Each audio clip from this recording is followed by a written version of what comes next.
వైభవ్ సూర్యవంశీ విధ్వంసకర బ్యాటింగ్తో లక్నోకి ముచ్చెమటలు పట్టించాడు. ఏకంగా 10 సిక్స్లతో 7 ఫోర్లతో 93 పరుగులు చేసి ఊచకోత కోశాడు. చిచ్చరపిడుగు వైభవ్ సూర్యవంశీ రాజస్థాన్ రాయల్స్ ని ప్లే ఆఫ్ రేస్లో నిలిచేలా చేశాడు. లక్నోపై ఆర్ఆర్ 7 వికెట్ల తేడాతో 5 బంతులు మిగిలుండగానే అద్భుతమైన విజయాన్ని సాధించింది. ఆర్ఆర్కి ఇది ఖచ్చితంగా గెలవాల్సిన మ్యాచ్. వైభవ్ మెరుపుల దాటికి ఆర్ఆర్కి విజయం దక్కింది. ధ్రువ్ జురేల్, వైభవ్ సూర్యవంశీ ఇద్దరూ కలిసి 100 పరుగులకు పైగా సాలిడ్ పార్ట్నర్షిప్ ని బిల్డ్ చేసి లక్నోకి ఉచ్చు బిగించారు. ఈ మ్యాచ్ గెలుపుతో ఆర్ఆర్ పాయింట్ల పట్టికలో 14 పాయింట్లతో 4వ స్థానానికి చేరింది. వైభవ్ సూర్యవంశీ ఐపీఎల్ 2026 సీజన్లో 53 సిక్స్లతో రికార్డుని సృష్టించాడు. టాస్ ఓడి మొదటిగా బ్యాటింగ్ చేసిన లక్నో 220 పరుగులు చేసి 5 వికెట్లను కోల్పోయింది. 221 పరుగుల లక్ష్యంతో బరిలోకి దిగిన ఆర్ఆర్ 7 వికెట్ల తేడాతో లక్నోని చిత్తు చేసింది. యశస్వి జైస్వాల్ 43 పరుగులతో ఆర్ఆర్కి మంచి స్టార్ట్ ఇస్తే వైభవ్ సూర్యవంశీ 38 బంతుల్లో 93 పరుగులు చేసి ఆర్ఆర్కి గెలుపు జెండాని ఇచ్చాడు. ధ్రువ్ జురేల్ 53 పరుగులు, ఫెరీరా 16 పరుగులు చేశారు. ఇక లక్నో విషయానికి వస్తే మిచెల్ మార్ష్ 96 పరుగులతో దండయాత్ర చేశాడు. జాస్ ఇంగ్లీష్ 60 పరుగులు, నికోలస్ పురాన్ 16 పరుగులు, రిషబ్ పంత్ 35 పరుగులు చేశారు. ఎల్ఏసీ మంచి బౌలింగ్నే చేసిన వైభవ్ దాటికి బలైపోయింది. ఎలాగో లక్నో ఎలిమినేట్ అయింది కాబట్టి వాళ్ళకి పెద్దగా టెన్షన్ లేదు. ఆర్ఆర్కి మాత్రమే డూ ఆర్ డై మ్యాచ్ ఇది. అసలు ఆర్ఆర్ ఎల్ఏసీని ఎలా ఓటమి పాలు చేసిందో ఇప్పుడు వివరంగా తెలుసుకుందాం. ఆర్ఆర్ టాస్ గెలిచి బౌలింగ్ ఎంచుకుంది. జైపూర్ వేదికగా మ్యాచ్ జరిగింది. ఎల్ఏసీ నుండి మొదటిగా బ్యాటింగ్ చేయడానికి జాస్ ఇంగ్లీష్, మిచెల్ మార్ష్లు వచ్చారు. జాస్ ఇంగ్లీష్ మొదటి బంతి నుండే బౌండర్లపై దండయాత్ర చేశాడు. మిచెల్ మార్ష్, జాస్ ఇంగ్లీష్ ఆర్ఆర్కి తలనొప్పిగా మారారు. జైపూర్లో వీళ్ళ పరుగుల వరద ఆగడం లేదు. పవర్ ప్లే పూర్తయ్యేసరికి ఎల్ఏసీ 83 పరుగులు చేసి 1 వికెట్ కూడా నష్టపోలేదు. ఎల్ఏసీకి పవర్ ప్లేలో సాలిడ్ పరుగులే వచ్చాయి. ఆర్ఆర్ బౌలర్ని పవర్ ప్లేలో ఎల్ఏసీ బ్యాటర్లు ఒక ఆట ఆడుకున్నారు. 6.1 ఓవర్ల దగ్గర జాస్ ఇంగ్లీష్ తన హాఫ్ సెంచరీని పూర్తి చేశాడు.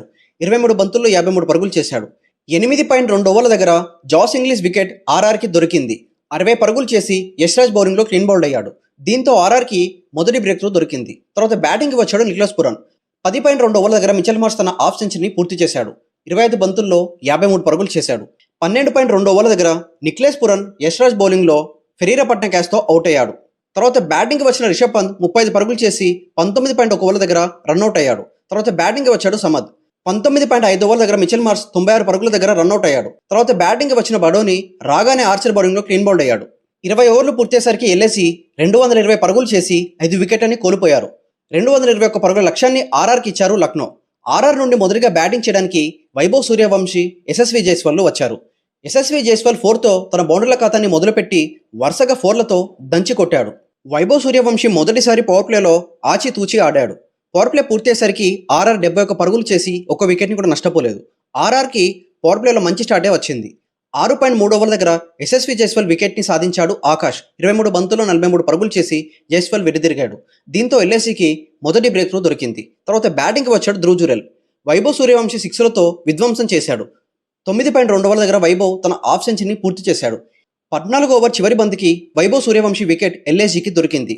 38 బంతుల్లో 93 పరుగులు చేసి మోసిన్ ఖాన్ బౌలింగ్లో అబ్దుల్ సమాద్ పట్టిన క్యాచ్తో అవుట్ అయ్యాడు. 10 సిక్స్లు 7 ఫోర్లతో ఊచకోత కోశాడు వైభవ్. దీంతో 100 పరుగుల పార్ట్నర్షిప్ బ్రేక్ అయింది. తర్వాత బ్యాటింగ్కి వచ్చిన ప్రిటోరియస్ 7 పరుగులు చేసి రన్అట్ అయ్యాడు. తర్వాత బ్యాటింగ్కి వచ్చిన ఫెరీరా 16 పరుగులతో కావాల్సిన ఫినిషింగ్ టచ్ని ఇచ్చాడు. 5 బంతులు మిగిలిండగానే లక్ష్యాన్ని ఛేదించారు రాజస్థాన్ రాయల్స్. 7 వికెట్ల తేడాతో జైపూర్ సొంత హోమ్ గ్రౌండ్లో గెలిచి ప్లే ఆఫ్ రేస్లో దూసుకొచ్చారు.